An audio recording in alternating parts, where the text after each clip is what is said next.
mate Matthew Dickerson, you didn't bring your bling in. I want you to wear your chain one day. Just once for you, just once I'll wear the chain. I've only worn it once since I've been back as mayor, and that was for citizenship ceremony. Of which there are a plethora every year. Well, we have several throughout the year. So, yeah, actually, no, sorry, maybe I did wear my chains on Australia Day. Where's the boiled water at? What are we doing? Have we got Buninyong up and running yet? What about the big one, the pipe one? Where are we? Where are we? So, good question. The announcement later on today hopefully will be that we'll have something like Buninyong released, but wait for the announcement. Don't go and rush out and do it. So Kerry Chan's phone number, I'll ring her. At this stage, everywhere west of the river is out. So basically we've got the areas over that side. So you don't need to check the map. If you're west of the river, then you're okay. Cool. All right. South of the river, you need to still check. We've obviously got Newtown out, so that's a good one. That's a big chunk of South Dubbo. But there's When you say out, you mean it's off the correct. river. Sorry, Okay. my apologies. Yeah. Yes, we are no longer needing to require. That Newtown reservoir doesn't service all of South Dubbo. Correct. So you've got to be careful there. There's another one called Standpipe, and Standpipe services. Well, I think of Standpipe as one of those things. Named after? Well, I think Standpipe's one of those things that normally just comes out, you go and fill up a big truck at. So I found that an interesting name, but there's a bunch of different names that I'm sure there's a good historical reason so for. We're waiting for the release of Buninyong. Buninyong's and if big. that happens today, Yes. that means the rest of South Dubbo are okay. No. So you've still got Standpipe for parts of South Dubbo as well. So basically, if you're anywhere east of the river, then make sure you just check the map. But most of South Dubbo is okay. But again, because of Standpipe in there, just check. Then you've got Buninyong and you've got Yarrandale. So there's a few to go there. And then you've still got the outer areas, the Wongarbans, the Umundries, the Ballymores, which aren't out yet. So again, east of the river, check the map. West of the river, you're okay at the moment.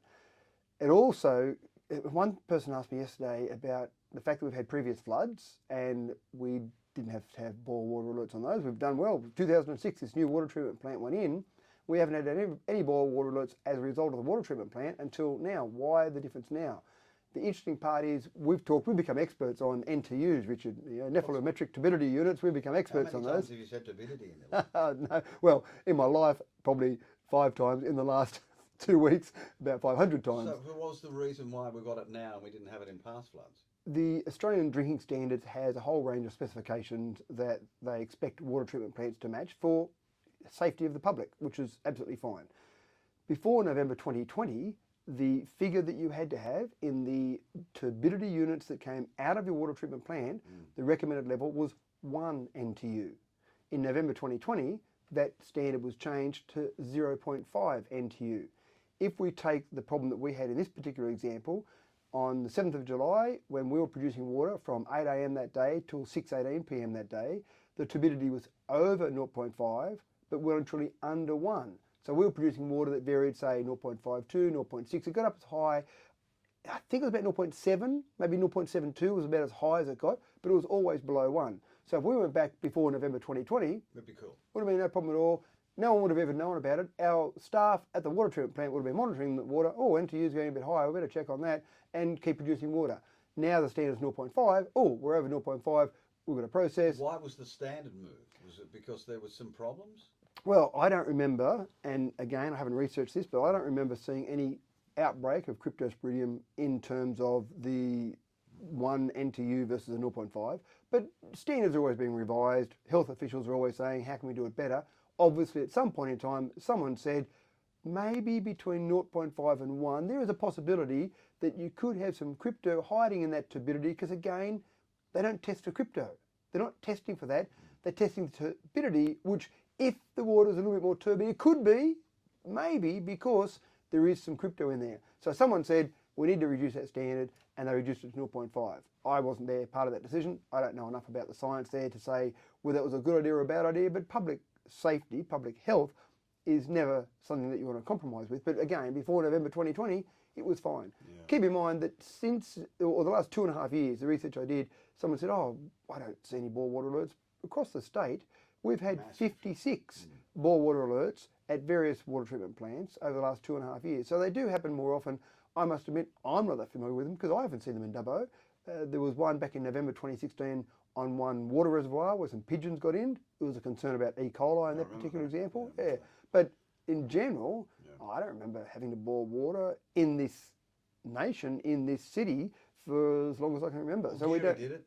Well, Geary had to That do was it. a different thing. That was related to NTU, so that was related to that standard, and that water treatment plant was built back in 1993, where again NTU wasn't an issue. You didn't measure for NTU; it wasn't set up for So that. we've got to play with the blocks that we've got been given. Correct. What we've been given is we can't say it's a free for all. All of Dubbo is now free. No. We've trickled this. And what our staff have done, have been working with New South Wales Health. Again, this is where these standards seem a little bit arbitrary. There was a process they wanted to get the dilution level of the water that was in there that was potentially contaminated and the new water that's coming in that wasn't. They wanted that to be diluted to 0.1%. If that was the case, which is obviously a very small number, then it would have taken in some reservoirs up to 42 days. So we argued the choice and said, no, that's ridiculously over the top. And by the way, we've tested for crypto and we've got no crypto, but we'll keep playing with your game or the standards you give us. They changed that standard to 1%. So arbitrarily, again, through argument from our staff to say this makes no sense at all, New South Wales Health came on board and said, say 1%. They could have said 2%. They could have said 10%, but they said 1% instead of 0.1%. I don't know how much science was involved in that process. Can we import water treated from the sewer from Singapore? Long process. I've drunk that stuff. Well, and It's that's the thing. tasteless. There are some places that actually have effluent treated to a certain standard and then fed that back into a water treatment plant. But again, you need to make sure that it was all done with the correct standards. So where are we at now, Mr. Mayor? So we are at now, the ones that have been released, as we've talked about already. Rifle? Hopefully today we will have another announcement, and don't go and start not boiling your water because of the possibility of an announcement. Wait for the announcement. As soon as we get the all clear from New South Wales Health, we send the media release out, we put it on social media, I put it on my social media, all the rest of it. So hopefully today we'll see more reservoirs, maybe, at least one today, and then hopefully by the end of next week, we'll be pretty close to everything. It might still be something else. My cynicism kicks in there, Matthew Dickinson. If it's the end of next week, that was Water New South. That's what Health New South Wales wanted. They wanted us to have 22 or 23 days, didn't they? They initially said So 22 Are they days. stretching this out? Well, they are. We certainly can't lift it until they give us That's the say right. so. Yeah, So they're going to get their way. they're going to achieve their objectives in keeping the community safe, is what they would say, Richard. No wonder you're a politician. Speaking of the staff, a little bit of pat on the back. Yeah, and this is something that happened yesterday. We had a staff awards ceremony yesterday. One of the things that when Murray Wood came in as the CEO about a year ago, just a fraction of a year ago now, one of the things he did was he noticed there wasn't a very high morale across the staff in general. So he did a survey and just asked the staff about a variety of things. And one of the bits of feedback he had was that there was no recognition for the great work the staff do. Now, excluding this boil water alert, and again, that's something that was, I wouldn't blame the staff for this. This is something that was outside our control to a certain extent, and they've countered that and fixed that. But when you get up in the morning, you go to the toilet, you flush the toilet, and magically it goes somewhere. You normally turn the tap on, you drink some water, it magically comes from somewhere. You put the bins out, it magically disappears. But all this magic is done because our staff are doing the magic behind the scenes. By staff, you mean the Garbos and the full lot? Do you? I mean, the people who are at the water treatment plant who have been... The street. Yeah, the people who are out there picking up the bins. Mow the lawns. All those things. The sewage treatment plant. Imagine if you flushed your toilet and it didn't go somewhere, you'd be willing to talk to someone about that. And all those things happen. But again, most people in the community don't necessarily run out there and thank the staff every day. Thank you for my toilet flush working this morning. So one of the things that the feedback came through to Murray was, let's have some recognition for staff. So yesterday, the staff took about an hour and a half off their normal jobs. Most of the staff, ones who are at the frontline operational, couldn't do that, but most staff took time off, and we gave out some awards. Now, I didn't give out the awards. It was all generated by the staff. There was an award process there. There were awards that were generated, and awards were given out to staff. Not a lot. It wasn't like the under-6 soccer where everyone wins a prize. It was, these awards are only for people that obviously are earning it, and they have been recognised by their peers as being outstanding in their particular area. I think that's good. Yeah, and so that was it. But it was also great because we had the staff in the theatre, we had a lot of counsellors there, we had Mark Colton came along as well, and just standing there, walking around, talking to some of the staff. And from my perspective, I talked to a number of staff, and a lot of it I just said was just thank you. I mean, Murray Wood isn't in the room, so we can say this time. I think he's brought the staff of the Dubbo Regional Council together. Oh, absolutely right, yeah. So they were in a bit of a dark place in the middle of last year. I don't think the last CEO did a great job of keeping the staff together and keeping that morale high. So there was a bit of work for Murray to do. when he came along. And turning around staff morale, I often talk about that in a business sense. It can take 3 years to improve that staff morale. It can take 3 seconds to destroy staff morale. And I think that's where Murray's at. He's got that hard job of bringing that staff morale up. And hopefully we've got a good group of councillors that will support him. Well, I know we've got a good group of councillors and they do support him in that. Yeah, I mean, you chuck a criticism at somebody, you can shoot them down within seconds. Yeah, that's right. Yeah, and they become ruthless. So this is going to be an annual thing. An annual event. Yep. So it'll be an internal staff award ceremony to pat them on the back and say thank you. Okay, quickie, carpet shop. Yes. Next door to the Dubbo Regional Theatre. Yes. What's going on?